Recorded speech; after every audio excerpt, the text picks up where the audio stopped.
11 novembre 1918, après 1561 jours de guerre. Le 7 novembre 1918, à 21h, une lueur apparut aux avant-postes des lignes françaises près de la Capelle. Là, veillaient, allongés sur le sol, des soldats du 171e d'infanterie. La clarté grandit, puis dissipa les ombres. La première des autos approchait de la section qui barrait la route. Un immense drapeau blanc flottait à l'avant. L'Allemagne allait enfin rendre les armes. Les 7 derniers jours de la Grande Guerre.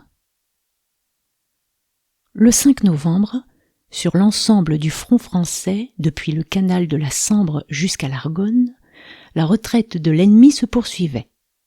Recueillant le fruit des rudes combats menés par elle la veille, notre première armée battait complètement les 6 divisions qui lui faisaient face. Dès la première heure, elle s'emparait de Guise et délivrait ensuite un grand nombre de villages. Dans la région de Château-Porcien, le refoulement des Allemands ne devenait pas moins général. Château-Porcien même, Erpy et Condé-les-Erpy tombaient entre nos mains. En Argonne, nos troupes exécutaient, par un très brillant coup de surprise, le franchissement du canal des Ardennes et de l'Aisne vers le Chêne et Montgon. Sur la Meuse, l'armée américaine du général Leggett arrivait à Beaumont, nœud de routes importantes. Son avance des 2 derniers jours l'avait amené, en certains points, à 8 kilomètres de la voie ferrée, Sedan-Metz, une des principales lignes de communication des armées allemandes. Sur le front britannique, les 1ère, 3e et 4e armées bousculaient 25 divisions allemandes et les forçaient de battre en retraite d'un bout à l'autre de la ligne. Nos alliés, après avoir traversé la forêt de Mormal, atteignaient Barzy, Grandfay, Berlaymont, l'ouest de Bavay, Boisin et Fresnes. Le 6, les Britanniques approchaient de Mons, de Maubeuge et d'Avesnes. Nos soldats avaient dépassé Aulnoy, Verviers, Montcornet et Rethel. Ils avançaient vers Hirson et Merzières. Les Américains occupaient Raucourt à Raucourt. Bulson et la ferme de Beauménil, qui les mettait à 7 kilomètres de Sedan. Pendant ce temps, la délégation allemande chargée de conclure un armistice et de négocier la paix quittait Berlin pour le front occidental. Le 7. Les Britanniques accentuaient leur poursuite de l'ennemi, de part et d'autre de la frontière franco-belge.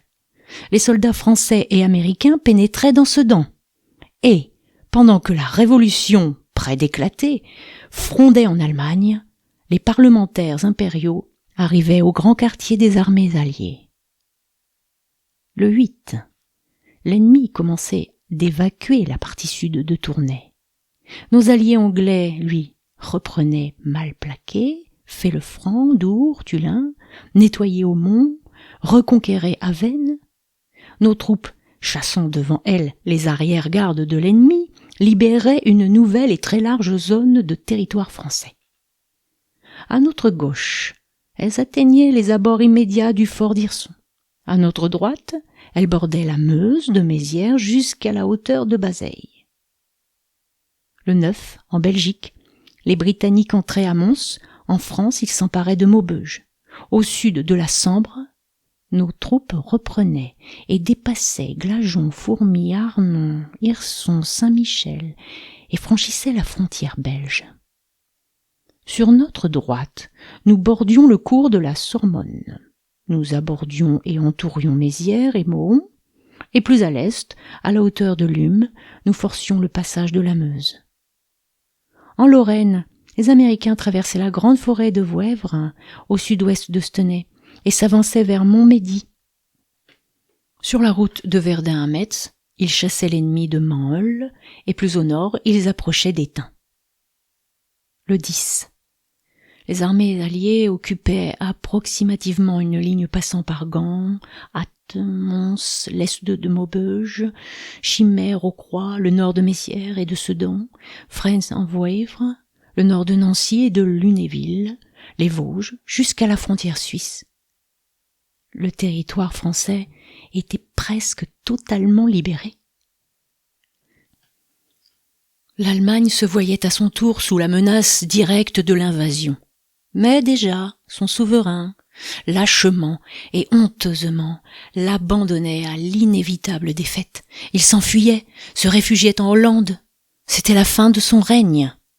C'était aussi la fin du plus effroyable cauchemar que le monde ait jamais traversé.